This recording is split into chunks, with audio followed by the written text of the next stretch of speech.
just someone, if they think they have the right answer, just shout it out. We'll just go with that method. Alpha adrenergic receptors and constrict. And affecting which target? Arterioles. Arterioles, yeah, it's there in the answer. So we're talking about alpha-1 adrenergic receptors, arterioles, and they constrict. And what happens when you constrict arterioles? What's the systemic effect? You increase resistance and therefore blood pressure. Okay, you increase blood pressure. Okay, so that's the correct answer. And for everyone else, I just want to quickly go over material from the pre-read again. There's that mnemonic for the effects of cortisol. And again, this is, there are more effects of cortisol, but these are the big ones, so to speak. So it's called the big fib. Things that are big increase, things that are fib decrease. So the big BIG fib here. And so we're talking about blood pressure here. And also in that slide, there are tiny little boxes that gave just a little bit of information. You know, what is cortisol doing? And here, the increased blood pressure by upregulation of alpha-1 receptors, thus constricting arterioles and increasing blood pressure. And I believe later in the pre-read, this statement was also made using a different diagram that says cortisol is necessary for the maintenance of normal blood pressure. And cortisol acts on arterioles by upregulating alpha-1 adrenergic receptors. And just as a reminder, cortisol, as we mentioned, is involved in hypertension. If you don't have enough cortisol, you're hypocortisolism. You have hypotension, low blood pressure, and the clinical syndrome was called Addison's disease. And if you have hypercortisolism, then you clinically get hypertension, and that would be Cushing's disease. I guess you could also get that with Cushing's syndrome. But since I'm talking about diseases, these are the two diseases that are either no cortisol or high cortisol. And just as a tidbit, the wrong answers actually referred to the thyroid hormone. And so beta-2 adrenergic receptors, they upregulate these receptors in the myocardium, and it increases the effect of sympathetic stimulus in the heart. So that was back on the module about thyroid. So that was there just to confuse you if you don't remember beta-2 adrenergic receptors. Any questions about alpha-1 adrenergic receptors? Okay, I think it's basically, you just have to memorize this is, what cortisol does. 2. Okay, let's give you at least a minute on this. I can get to my time. A minute.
Okay, I'm kind of pushing you through these quickly because I just want to get through these CIS questions. Can someone just shout out what they think the correct answer is? C, decrease of distal renal artery pressure results in a rapid rise of systemic blood pressure. Does that seem okay to most people? Can I ask a quick question about Sure, go ahead. Go ahead. So I thought that the gallbladder model suggested that there was like a sudden change in blood pressure and then it normalized. Well, I think. we'll get to that right away here. Are there any Oh, other okay. questions? Any other questions? Okay, so the correct answer is C. And I just wanted to show this graph because, as I mentioned, it looks like this graph could show up in a board question. So it's referring back to the Goldblatt one kidney experiment or model for hypertension. And so this is your baseline systemic blood pressure, and you clamp off the renal artery, and then you have a sudden drop in the distal renal artery pressure. Boom, it drops down. And then you have a sudden rise in systemic blood pressure. I don't know, does that answer your question? I think you're sort of asking. That does. Yeah, that was kind Okay, of what. so there's a sudden increase. And again, that's due to the effects of angiotensin II, because angiotensin II is being spurted out all throughout the body, and that constricts the arterioles, which causes this massive increase in blood pressure. And then we get this slower increase in additional systemic blood pressure. That's probably from the changes in the kidney, from the sodium concentration being changed. Our best guess is aldosterone is finally kicking in. When that kicks in, the systemic arterial blood pressure increases high enough that it starts to normalize the perfusion of the kidney. So, because that's what's driving this whole thing, the kidney needs blood pressure so it can work. And if it doesn't get it, it activates RAS, the renin aldosterone 2, angiotensin 2 aldosterone system. RAS is activated, and the whole end product is to increase the renal arterial pressure here. And then you remove that clamp, and suddenly, boom, the pressure is increased suddenly, and then the systemic blood pressure comes down. It normalizes here. And actually, as I mentioned, this dotted line would also come back down too, but it's not shown in the graph. And so the whole idea of the graph is to visually show you the effect of RAS. RAS is driving. And again, just as a reminder from historical note, when the experiment was done, no one knew what renin was. They sort of suggested there's some chemical they think the kidneys are releasing that's doing all this. And it wasn't until years later that a different research group discovered renin. They replicated these studies and realized, yes, it is renin being released that's causing all this. Okay, so enough with that. Let's go to the third question. Let's just give you, let's say 40 seconds on this one.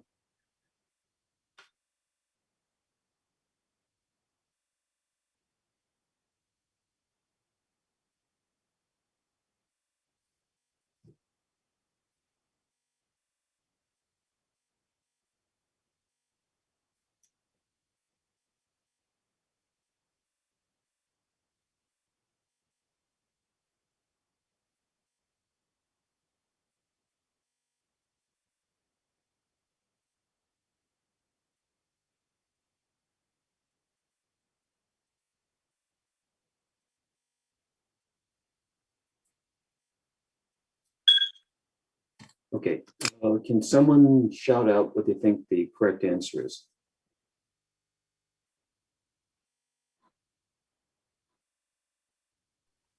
I was thinking if the arrow's pointing at the glomerulosa, it might be mineralocorticoid, but I'm just not positive if it's okay. That's Well, right. Let's get a consensus. Does that seem like a reasonable answer?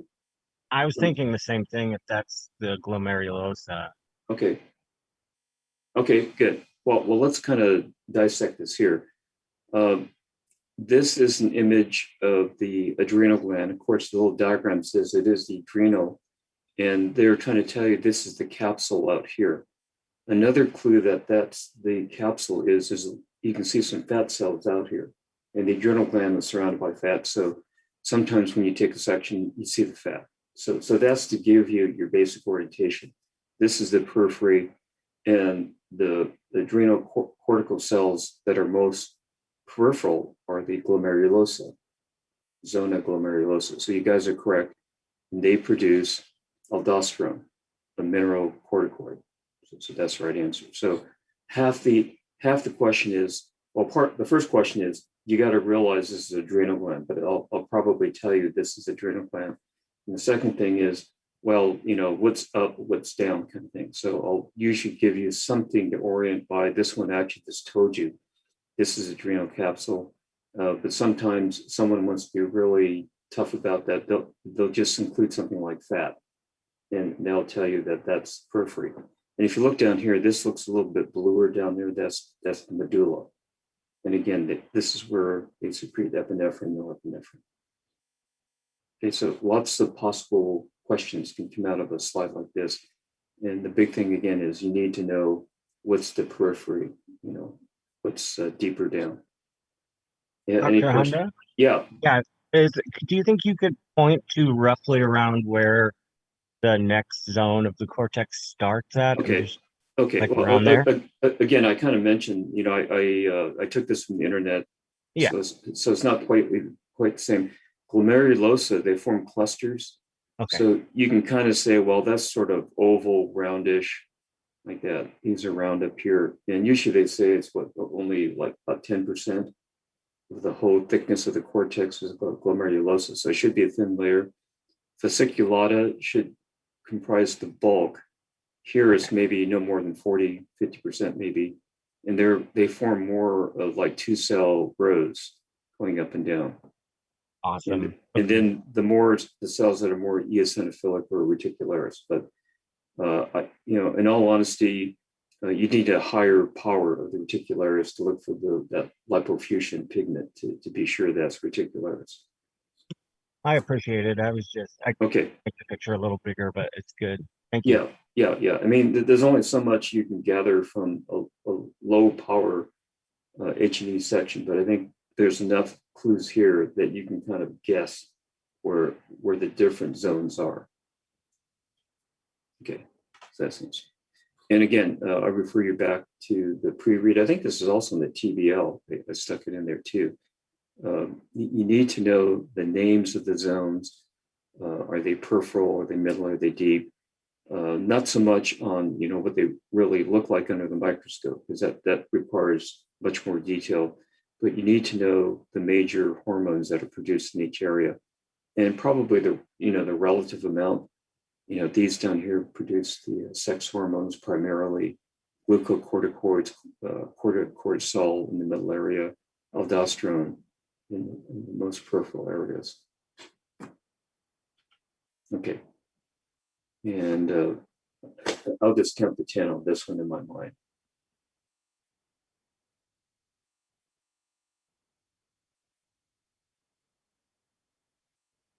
Okay, so who wants to shout out what they think the right answer is?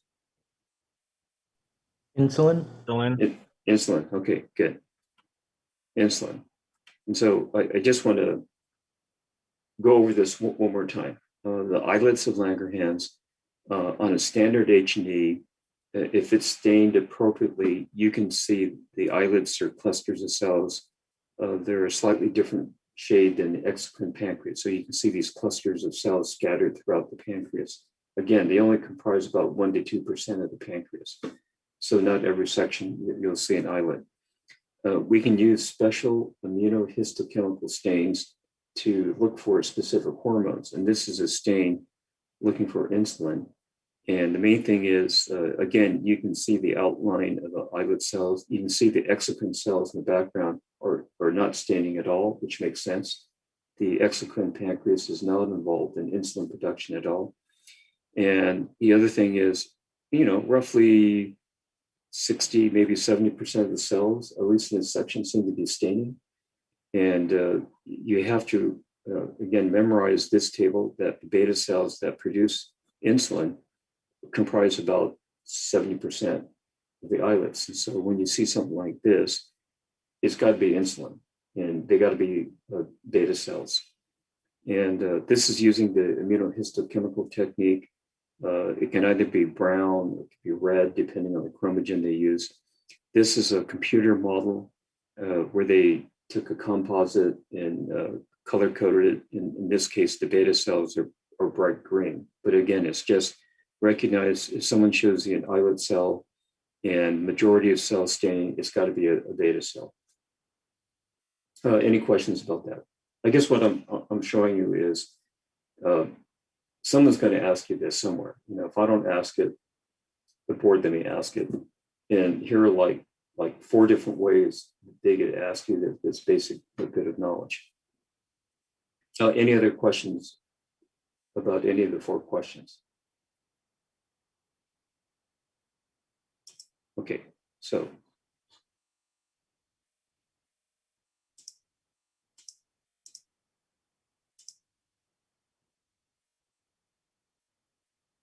Just give me a second here. I'm trying to.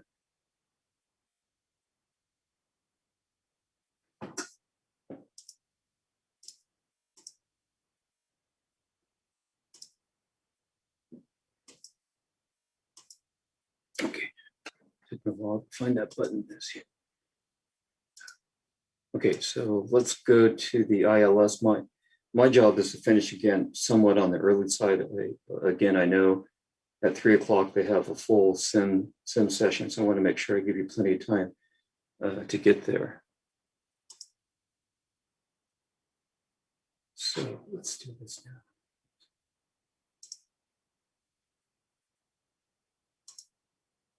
Okay, you should see a screen that says ILS 4 apps. Is that what you see? Someone give me a thumbs up. Okay, thank you. Okay, let's get going here. Okay, let's just spend about 30 seconds on this. Let you think about this. Again, we're not going to break you up in groups.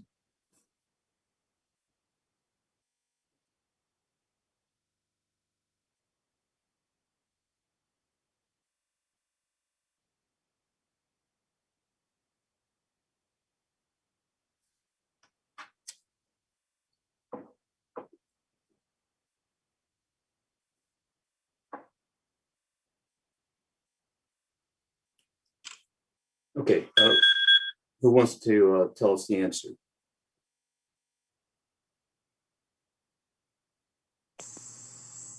E. B? Anyone else? Is that 5%? Yeah, I know it's a minority in the free form. Okay, we're talking about calcium now. I think Calcium. it's C. Yeah, someone says C. So we're sort of all over. I this. agree with C. Yeah, we're I all agree over. with C. It should be a half and half. Okay. Well, we're getting a spectrum of thoughts here. Okay, it looks like majority wants C, 55%. Okay, let's see what we got here. Let's. So the answer is in this this really interesting graph that shows where calcium is in the body, and this first pyramid shows or tells you that almost all the calcium in the body is really in the bone. The bone is the huge reservoir of calcium in the body. And then 1% is this little tip of the pyramid. And if you expand that 1%, it is, like 99% is actually of this is within the cells itself. That's the intracellular calcium. And then less than 1% is the extracellular fluid, which includes plasma. Okay, and you expand this little area to this, and the ionized form is 55%. And then at least 40% are bound to proteins, and then this 20% is complex like bicarbonate, citrate, lactate, et cetera, et cetera. But as someone kind of mentioned, you're thinking more like thyroid hormone, where the thyroid hormone, we're talking about like 1% is free or bioavailable. For calcium, it's 55% of all the calcium in the plasma is available, but in totality, that represents less than 1/10 of 1% of all the calcium in the body. So there are a couple of big statements here. Lots of calcium in the body, but it's all trapped in the bone. That calcium in the small fraction of the plasma, a little bit over half is bioavailable. Okay. And just out of curiosity, I looked this up. I was pretty sure I was correct, but I just want to be sure. You can graph total calcium against ionized calcium. And there's actually a pretty good positive correlation. And so, you know, at some point you'll be ordering labs on your patients. You get to check off little boxes either on a piece of paper or in the computer. And so most labs do offer total calcium or ionized calcium. And so depending on, you know, what you're thinking about the patient, do you want to order just total calcium? Do you want to order just ionized calcium? Do you want to order both? So my real simple answer would be probably for your average patient that walks in the door, total calcium gives you your best overall look. And if you must estimate the amount of ionized calcium, you just say, well, it's about half. Now, there are some very specific clinical situations, like for instance, if you're dealing with someone with a vitamin D deficiency or something involving bone, you probably want to measure both. But for your average patient walking the door, I think total calcium is sufficient information. Now, this is another factoid. It wasn't really discussed in the pre-read, but it points to some things that we've been talking about for other hormones. And that is, again, we're saying that about half of the calcium in the plasma is bound to proteins, and roughly the other half is ionized or bioavailable or free calcium. Now, under some pathologic conditions, you are not producing a lot of these proteins, and it's usually albumin, which is probably one of the more common proteins in the plasma. And the best example would be of someone with chronic liver disease. They're not producing much albumin here. And so in this case, if you go by percent, a larger percent is actually ionized or free, bioavailable. But if you actually look at the absolute amount of free calcium, it's probably about the same. So again, that sort of makes sense because we know calcium is involved in all these different intracellular reactions. It's involved in nerve stimulus, et cetera, et cetera. And so the body wants to tightly regulate the amount of calcium available for physiologic effect. And so even though we don't have much albumin in this pathologic condition of liver disease, it still knows it needs to maintain a certain level of free calcium here. So this is an example of where maybe you might want to order total calcium and free calcium, just to be sure. So that might be a scenario where maybe free calcium, if you can only order one test, then order free calcium. That would give you a better idea of what's going on. Okay, answer is 55%. Or, you know, if you say 50%, you know, I think no one's going to fall through on that. Any questions about total versus free calcium? Okay, this was not really in your pre-read, but if you really understand calcium, you can probably figure it out. So let me give you at least a minute on this.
Okay, like I said, you know, I didn't have a slide that actually had the answer there, but you know, I gave you some other clues. Does anyone want to just guess at what the answer could be? I have a guess. I'm thinking, thought it was supposed to be like 150% or like 2 times the recommended daily amount if you're not on placement. Okay, I don't remember exactly. I mean, that seems kind of reasonable. okay, okay. Anyone else have any thoughts about like how much, what kind of calcium pills we should be telling elderly women be taking? I would say RDA RDA, okay, or the, what number C. yeah, okay. Okay, well, let's go on. So I think if you remember this picture, it can give you some clues. And that is, how does calcium get in the body? Where does it go? And how is it excreted? And so the example they usually say is in a quote, normal diet, you're eating about 1 gram of calcium a day. Now, that's just, of course, there's a lot of variation. Some people love milk, so that they're getting more calcium. Some people don't like milk or cheese, and they're eating other things that are low in calcium. But on the average, let's say the average person is consuming about 1 gram a day. Only about a third of it, 300 milligrams, actually gets absorbed by the GI tract and gets into the extracellular fluid or the plasma. And that plasma makes up the bulk of this. Now, of that, we know about 150 milligrams is being lost to the gut in a day. And so even though you consume 1 gram in your feces, you've got the bulk of it, about 85% of it comes out in the feces. So only a small amount is absorbed. And of that absorbed, about half of it gets shoved back out into the gut. And you also have the kidney filtering calcium, and it loses about 150 milligrams a day. Okay. But the main source of calcium is through the mouth. We're not breathing in calcium. We're not drinking calcium. We're eating it. And so this is something that people in nutrition, so I think Dr. Johnston would love this graph, but it shows how many milligrams of calcium you take. And this is including dietary calcium and also supplemental calcium, like in calcium pills. And the recommended daily allowance of requirements is about 1,000 milligrams a day, is what most nutritionists will say. And so if you follow that and you draw, let me get to laser. Okay, so you go over here to every day you're consuming about 1,000 milligrams of calcium. Go up here and hit the mean here, come across. That means your body is actually absorbing about 300 milligrams. And that fits in with the graph that we just looked at, right? This graph does not tell you how much of that is being pushed back into the gut, but you're absorbing about 300. Now here's the interesting thing. It shows that, for infants, they're getting a lot less calcium, like cow's milk doesn't have that much calcium in it, believe it or not, based on how much a child could drink. And so kids are absorbing only about a little bit over 100 milligrams of calcium through their gut. And then during puberty, when you're growing like crazy, you're making lots of bones, so you need more calcium. Your requirement coming over here is somewhere a little bit over 1,000 milligrams. I'm hitting like 2 standard deviations here. It's about a little bit over 1,000 milligrams. Now, someone said maybe a little bit more than the minimum requirement, or maybe twice as much. So let's go to 2,000 milligrams. Let's say you're normally let's say you're normally eating about 1,000 milligrams of calcium, and then you take 1,000 milligram tablet on top of that. So your total intake is now 2,000 milligrams of calcium. You come over here, come across here, and you're absorbing only 400. So it's kind of interesting how this graph flattens out. So the more and more calcium you take, the less and less of it is actually absorbed by your gut. So at some point, there's, I guess, to get more calcium into your system, you have to take massive amounts of calcium to get more calcium absorbed by your gut. That's sort of the take-home message. Now, but the problem is, if you consume a lot of calcium, you get other effects. And so, I had to look this up because this is not very common, but occasionally you get some patient that becomes a health nut. They think if I take 50,000 milligrams of calcium a day, it's going to make me a better person. So those kind of individuals taking massive amounts of calcium, they often get constipation. That's the big symptom, but they may have so much calcium in their system that it may interfere with the absorption of iron or zinc. And these people are at higher risk for developing kidney stones because there's so much calcium, the body is trying to get rid of it. And that's just another mechanism of getting rid of calcium. So taking a lot of calcium may have negative effects as well. And so, at least from my reading, this is not considered really hard science. The nutritionists have looked at a whole range of studies, and the RDA for calcium is 1,000 milligrams a day. And they actually say for postmenopausal women that they're at risk for fractures, they recommend 1,200 milligrams a day. So it's just a little bit more than what our baseline needs are. And they also recommend taking vitamin D.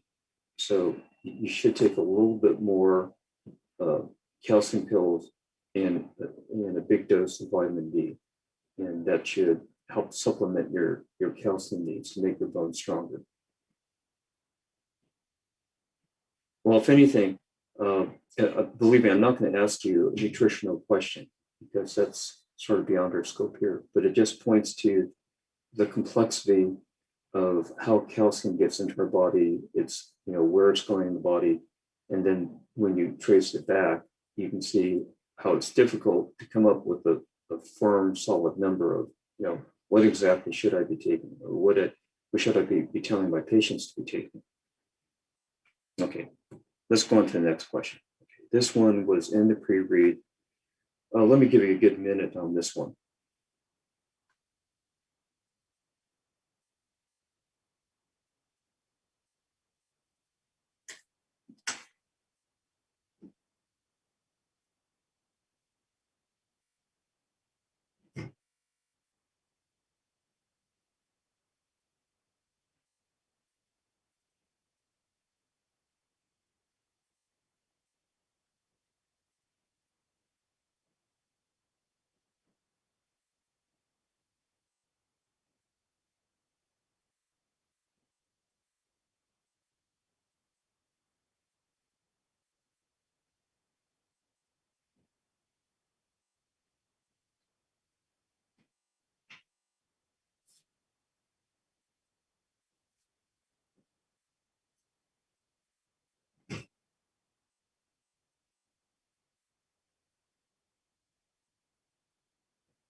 Okay, let's try and get someone new, someone that has been speaking up much. Let's try and find some of our shyer members of the class. Can someone from our quieter group tell us what they think?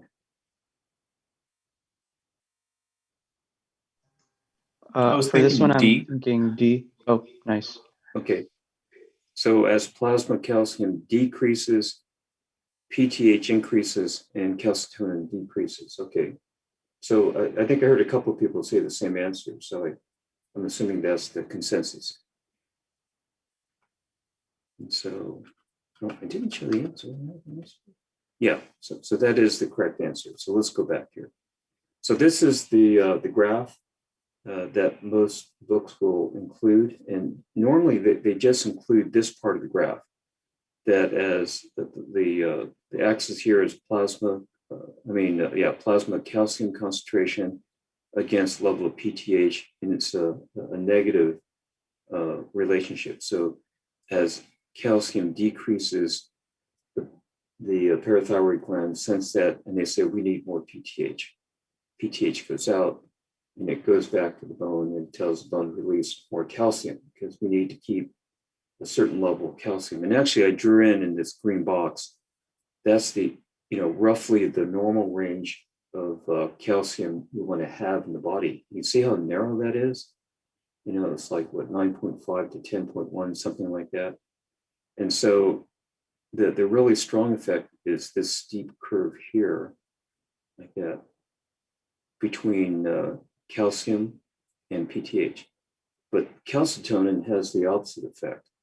And it has a positive correlation. So as you increase calcium levels, you get increasing levels of calcitonin. And calcitonin is trying to tell the body, no, stop releasing calcium. We're trying to keep everything within this narrow range here. But I think that the important thing that we kind of get hung up on is we tend to think, okay, if we want to lower calcium, you need calcitonin. But we know that calcitonin has a minimal effect in adults. Calcitonin seems to be more important in children because they tend to have higher levels of calcium because they're building bone. They need to mobilize calcium to build their bones. So they need this calcitonin mechanism to keep the calcium within this narrow range. But as adults, we don't really need calcitonin. And in fact, calcitonin comes from the C cells. Let's go over here. Okay. The C cells in the interstitial space of the thyroid glands, they're the ones producing calcitonin. So the cartoon's deceiving because it's not the entire thyroid gland. It's just these tiny little interstitial cells. They're producing calcitonin. The calcitonin comes out and it decreases levels of calcium to keep homeostasis. And if calcium levels get low, then the parathyroid glands kick in, they produce PTH, and that lowers calcium levels here. So keep this nice and level. But again, calcitonin seems to be much more important in kids that are growing, less important in adults. And the other take-home clinical message is, if an adult has a thyroid problem that requires removing the thyroid gland, because it's almost impossible to remove the thyroid gland and leave behind the parathyroids. It can be done, but it's a very difficult procedure, but you can actually remove all the parathyroid glands in an adult and they have no calcitonin, but there's no real significant clinical detrimental effect for adults. I guess one could argue if you remove the thyroid from a kid, is that going to mess up their bone metabolism? I guess that's true, but I haven't had time to find a case where you remove a thyroid from a kid, because that would be extremely rare. So just know the relationship. Calcium goes down, PTH goes up, calcitonin goes down. And the effect of calcitonin is more important in young kids that are growing and almost not important at all in adults. Any questions about calcium, PTH, and calcitonin? Okay. Let me give you a minute for this question here. Watch.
Okay, we need a volunteer.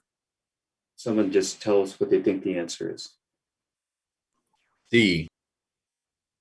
B or D? I'm sorry. B. Charlie. Or C? C? Yes, Charlie? C. Charlie. Okay, C, sorry. Osteocytes account for 95% of bone cells, or what we're pointing to are osteocytes. Okay. Does that sound okay to everyone? In lacunae. Yeah, okay. And so here's sort of a summary slide. There are like 3 slides, I think, in the pre-read. It just reviews basic histology of the bone. So we have 3 players here. We have the osteoblast, which are kind of rectangular roughly, osteocytes that sort of look like dendritic cells. And then we have these weird looking cells called osteoclasts. They kind of look like little ghosts to me. But the percentage is also very important. The osteoblasts are only about 5%. And they like to live on the outside of the bone. And I think I mentioned in pre-read, this is actually a pathologic condition because, here there seems to be a lot of osteoblasts, and this is actually a pathologic condition, but it's just here to show you where they like to hang out. Osteocytes are actually within lacunae here. And, the main thing is they have these long extensions, and these cells are actually touching each other, and they're communicating back and forth. There's another feature that I'll get into, but they account for 95% of the cells in the bone.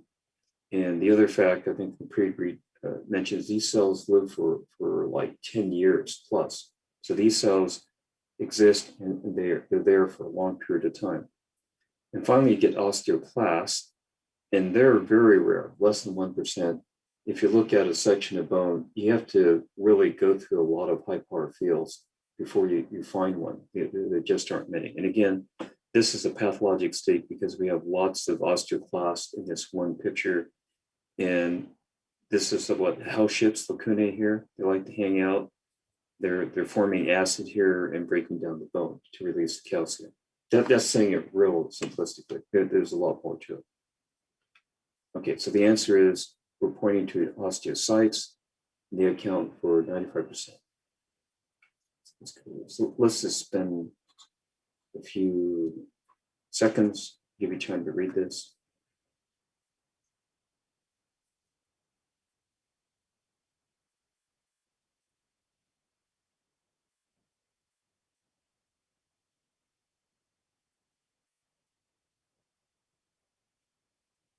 And who wants to say what they think the answer is? Osteoblasts. Osteoblasts. Okay, let's just go on here. And this is a process. You should have a fairly good idea of what's going on here, because this is how bone is remodeling. Bone is not static. Bone is constantly destroying parts and rebuilding parts. And trying to remember what the figure was. I can't remember off the top of my head, but at some point in time, you are essentially replacing almost every bit of your bone. Is totally torn down and replenished over time. And now kids actually have a positive balance. They're obviously growing, so they're putting down more bone than they're destroying. But at least for the long bones or cortical bone, they have this thing called a resorption canal. And it's actually like a little machine. It's growing in this direction. And the lead are the osteoclast, and they're just busy gobbling up the bone here, releasing calcium. And they're just moving along here at a very slow rate of 40 micrometers per day max. So they're just moving along.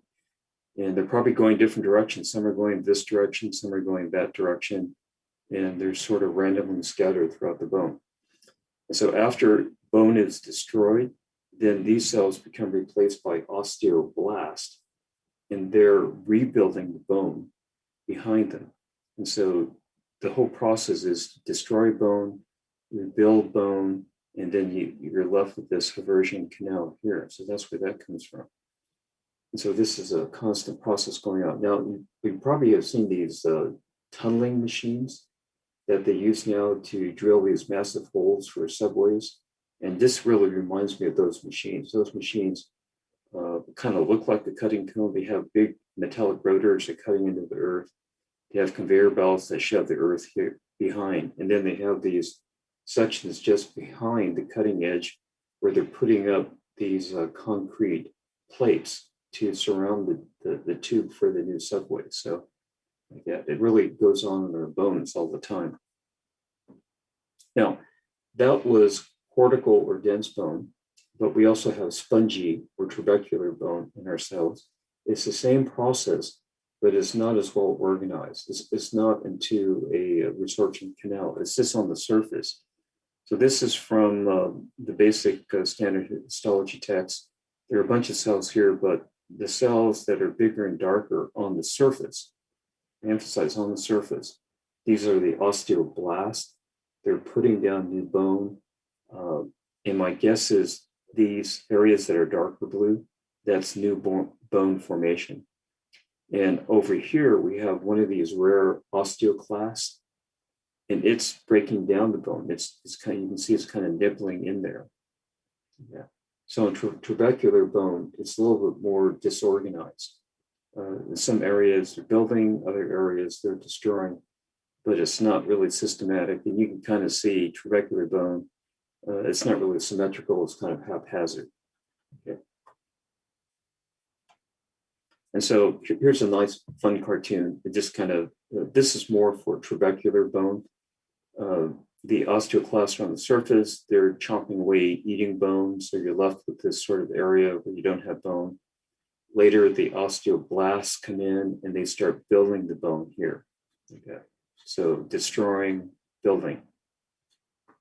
And if you actually take this and flip it around, I made a mirror image here. This now becomes a resorption canal because now we have the osteoclasts at the leading edge and they're going in this direction, this way. They're moving this direction, but mineralization is occurring here.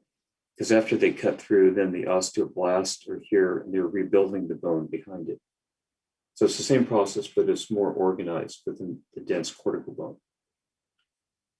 So the answer is osteoblasts. Oh, another take-home point is when you have a bone fracture and the two ends are separated, one of the basic principles is to speed up healing. You got to get those two ends of the bone and get them back in position as closely as you can. And the closer you get those bones to each other as tightly as possible, the faster the healing is going on. Because what's going on in a bone fracture is the same thing here. You have the normal resorption canals coming from the intact bone, and then it comes up and senses a fracture, and it'll go through the fracture site. And the more closely the other side is there, it'll keep on going. So it starts to build new bone between the fracture site. Now, if these bones aren't connected closely enough, they form something called callus, which is kind of a matrix. And these cutting cones really have a hard time, or they're not designed to go through this matrix. And so healing process takes a lot longer. So that's why orthopedic surgeons are always getting in there, pushing things together, putting in screws and bolting things in place, because they're trying to speed up the healing process. Okay, now this one, I'll give you at least a minute, 30 seconds. This is pretty kind of hairy statement here.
Okay.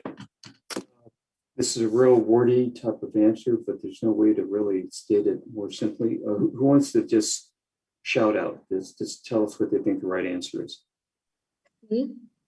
C. Okay, rankle is produced by osteoblast and osteocytes and stimulates bone resorption. Okay, so what we're asking is, do you really understand the interaction between rank and rankle, osteoblasts and osteoclasts? And these things are just floating all around. We're trying to figure out who's doing what. And so C is correct. And it refers back. Where's the diagram? Gee, I lost the diagram. My goodness, I apologize. Well, in your pre-read, there is a very complex diagram that shows rank L, osteoclast, pre-osteoclast, and osteoblast, and all these things floating around. Let me just put it into some brief context. And one is, we're still learning a lot about bone metabolism. And one of the things that was a mystery for the longest time is, what's controlling osteoclasts? We know PTH is somehow activating osteoclasts, but the actual mechanism was kind of a mystery. But one of the first things they noticed is that for osteoclasts to work, you must have osteoblast in the area. If you're able to remove all the osteoblasts, no matter how much PTH you have, the osteoclasts aren't doing what they're supposed to be doing. And so there's a lot of research in this area saying what's going on. What they found out was that PTH does not attach to the osteoclast. It attaches to the osteoblast. Osteoblast produces rank L, and then that's the messenger that activates pre-osteoclast to become active osteoclasts. Again, osteoclasts make up a very small number of all the bone cells, and there are more pre-osteoclasts out there. So it gets the signal because it goes, okay, the body needs calcium. Let's activate the troops. Let's pull up the National Guard. Let's send in the troops to do what the body wants it to do. But they're just in reserve. They're waiting for that message. And now it's even more complicated because they found other cells are involved in this whole process. And one interesting thing is T cells are also producing rank L. And I think the question is, I asked, it's the B cells. No, it's not the B cells. The T cells are producing rank L. And actually I believe rank L itself is part of the tumor necrosis factor, or it's in that same superfamily of molecules. And so there is some interface here between the immune system and bone metabolism and PTH. It's just getting really hairy.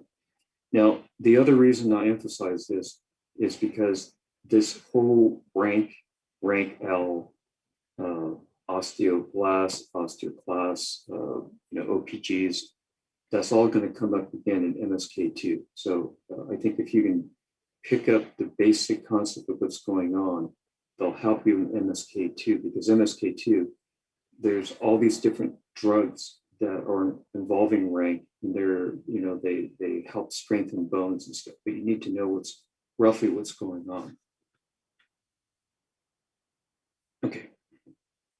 So I think I answered this one already too. So what cells involved with bone metabolism are directly stimulated by PTH? So that would be the osteocytes and osteoblasts. Let's make sure I'm consistent here. Yeah. Okay. So this one I did keep the cartoon, and again it's showing the osteoblast. Where's my point? The osteoblast are secreting rank L, which are these green bullet things here. The green bullet things attached to rank, which matures the osteoclast. Now they come here, they start resorbing the bone, and they're releasing calcium. And then we have what we call these decoy cells, or OPG, and they're also fine-tuning this whole mechanism here. Okay. Any burning questions about that? I know it's very complicated. I'm sorry I'm adding this to your plate, just before the exam, but I think it's something that's your time spent, learning this will pay off later in second year. Okay, let me give you at least a minute and a half on this one.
Okay, someone just shout out what they think the right answer is.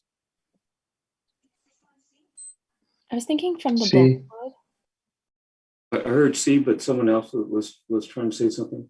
Oh, just I was saying C as well from the bone fluid. Okay, bone fluid. Okay, let's just kind of go through this. So I believe that is the correct answer. And then this is another cartoon view of the osteocytes. Okay, they're like little spider cells, and they have these legs that kind of reach out, and they meet the other neighboring cells. They're actually touching. But here's the thing that wasn't realized until later is that they're not only touching, but they're actually sealing off the bone.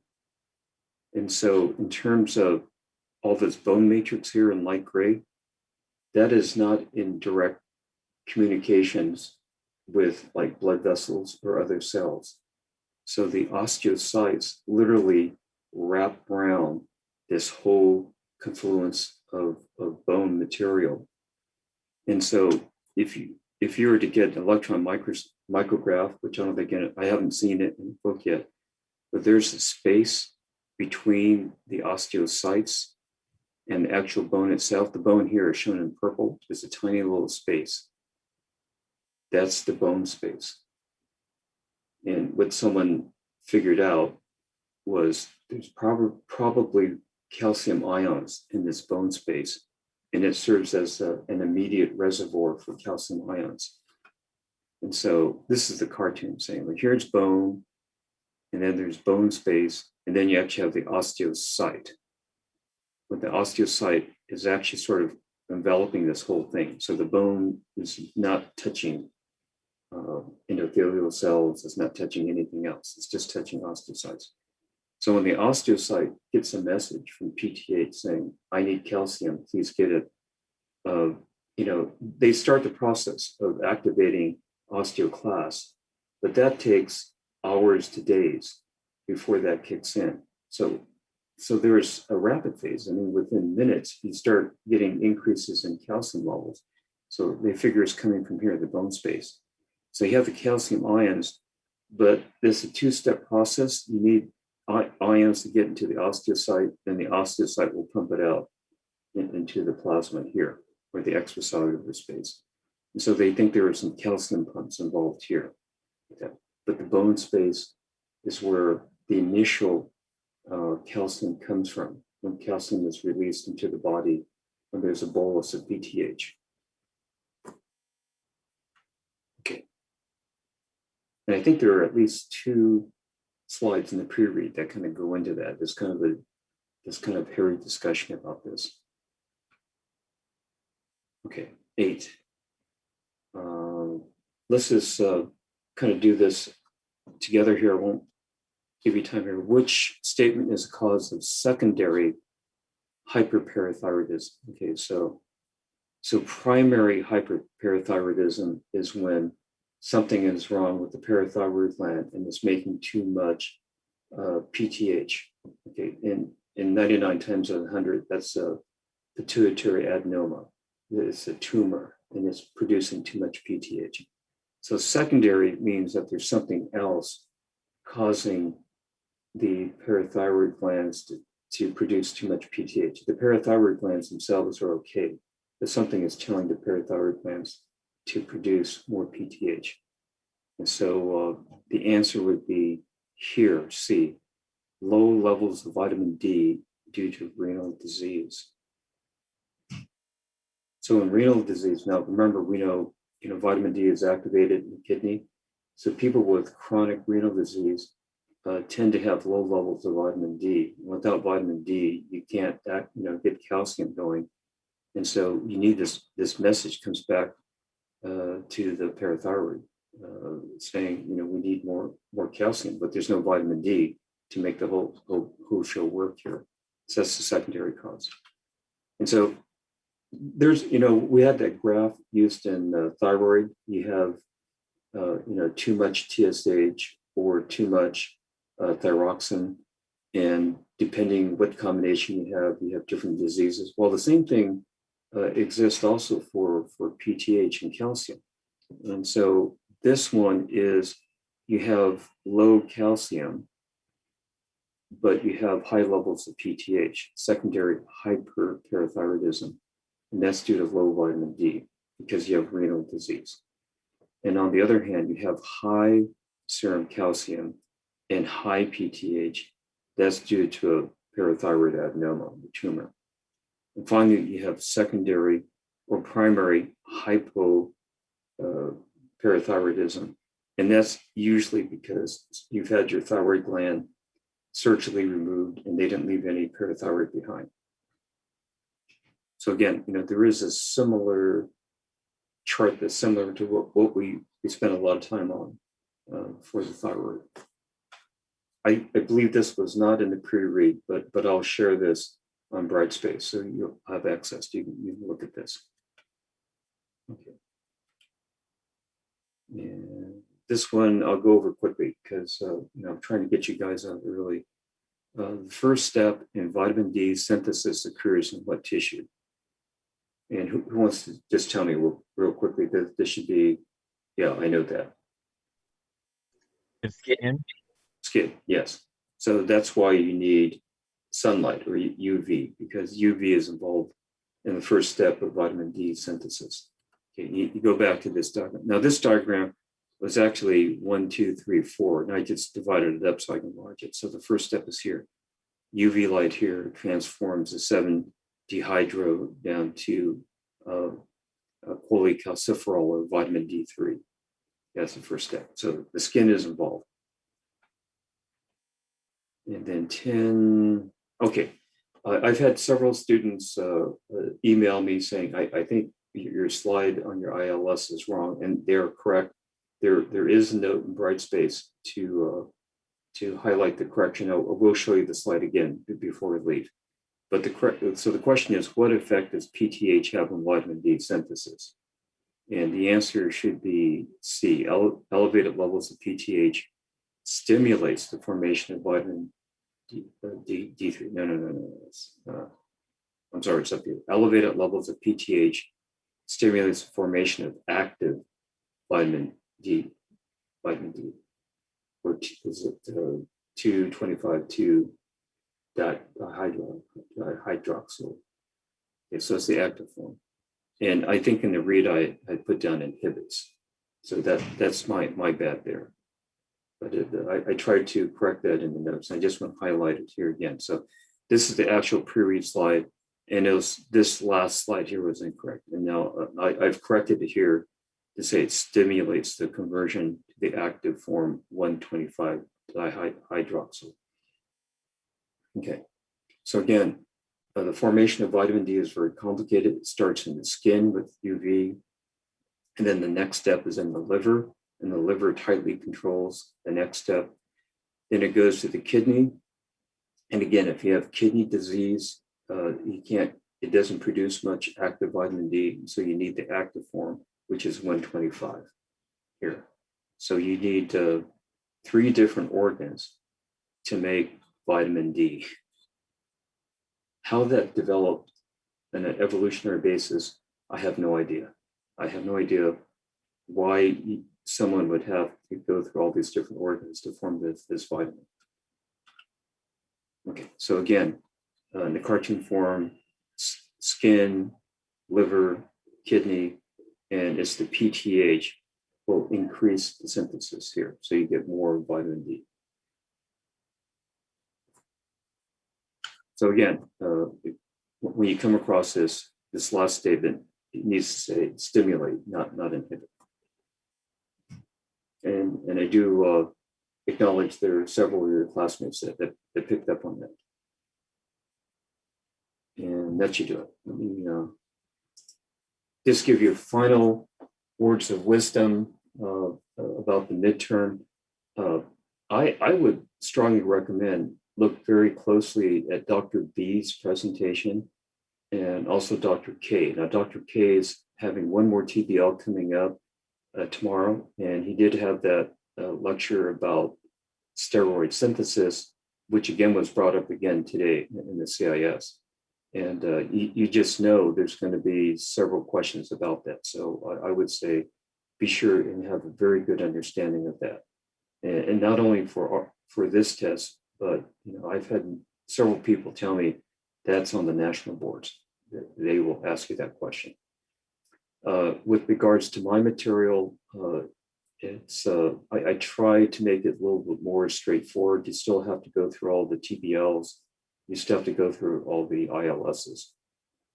But my questions you can probably recognize because they're pretty straightforward. I don't have these long dialogues about patient doing this and that and having this symptom and that. I think I have 1 or 2 at most.